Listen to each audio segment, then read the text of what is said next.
Hi, my name is Nicholas Bucher, and this is my 2D character controller project for my video game development independent study at the University of Alabama. So a character controller is generally one script or one class that controls the movement and behavior of a virtual character using player input.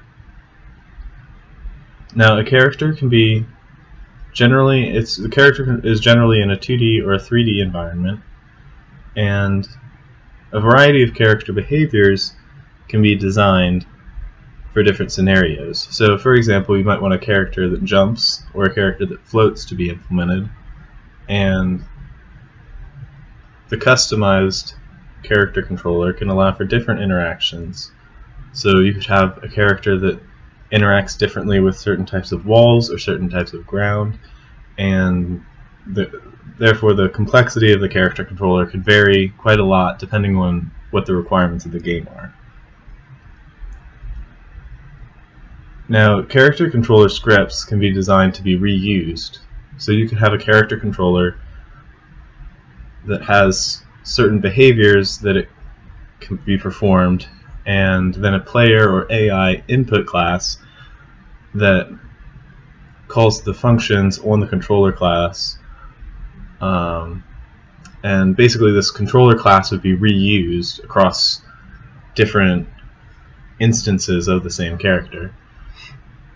So multiplayer games can be designed this way, or AI agents can be placed as the input for these classes. So some examples of 2D character controllers are here, and the Super Smash Bros. Franchise has a lot of different characters and a lot of variations of character controllers with different requirements. So all of these different characters have different abilities, different movement, and all of them can be reused between players and AI. Super Mario Bros. Is a classic example of 2D character controller, and new character controllers like the ones in Super Meat Boy or Celeste show that there's still a lot of innovation that can be had in the 2D character controller field. So for my implementation, I created a simple physics system. Basically had a dictionary of active forces that affected the player, with a force type and a vector 2, which represented the direction and magnitude of the active force. And force type could be gravity. I had gravity, jump, movement, or force normal. That could be possible forces in this simulation. So acceleration is found by using the equation from physics. Acceleration equals force over mass, and force sum here is just the sum of all the different forces that affect the player, and then we can find velocity by deriving acceleration, where velocity equals the previous velocity plus acceleration times delta time, where delta time is the time between each frame. After that, we update the position each frame by deriving velocity. So current position equals the previous position plus the velocity that we just calculated times delta time. Now this whole physics update sequence occurs twice each frame. The first time without using the force normal, and that's to calculate what the force normal will be, and then once again with the force normal, and this is the calculations that will be used in the next physics update for the next frame.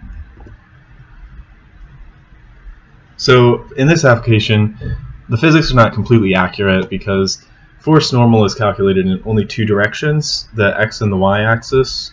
Originally this was done for simplicity, but it does cause some problems when your character is moving in a diagonal direction.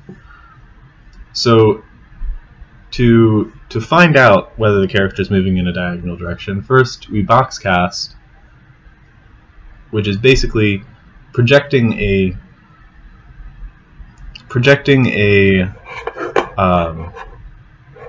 box into the scene and checking if it intersects any colliders. And that can be seen here on the bottom right image. We find out that we hit a collider in the scene, and then we resolve this by ray-marching this potential movement vector and placing the character at the point that's approximately close to the collider that was hit. So ray-marching is essentially a binary search technique for approximating the closest ray cast, or in this case it's a box cast, to the collider that was hit. A ray cast is when a line is projected, or a point is projected through a scene, checking for collisions with colliders. But in this case, we're using a box to represent the player or the character. So when we ray march, we stop and return the lower distance from the start of the binary search, low dist, when the search gets within an epsilon of approximation that's specified by the player, or the developer, sorry. And the base case for this situation is low dist plus epsilon is greater than or equal to high dist. And so that's our base case for ending this binary search algorithm, where we find a projected box that is within epsilon of the collider that was hit.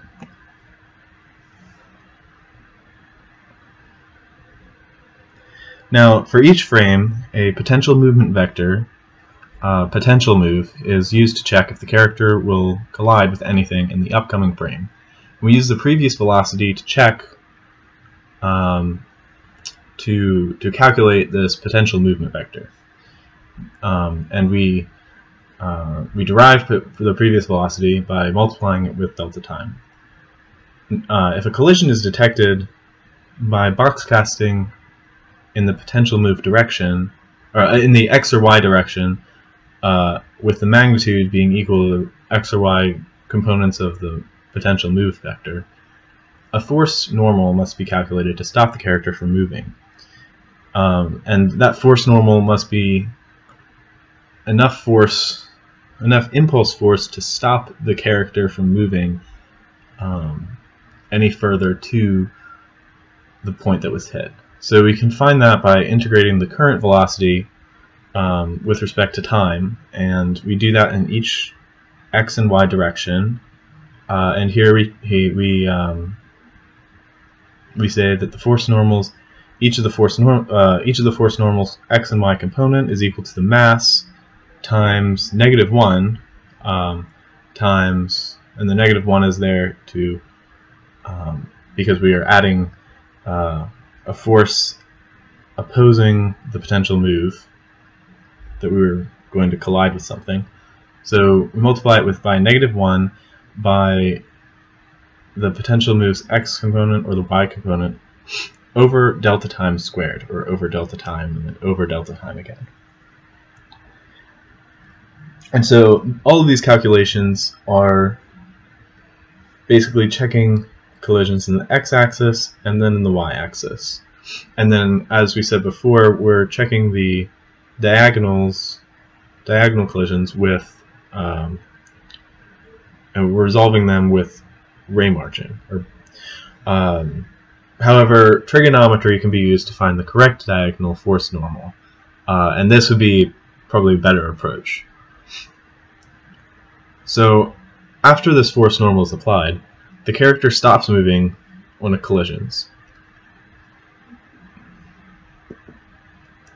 And thank you for watching. So here's the demo of my character controller project.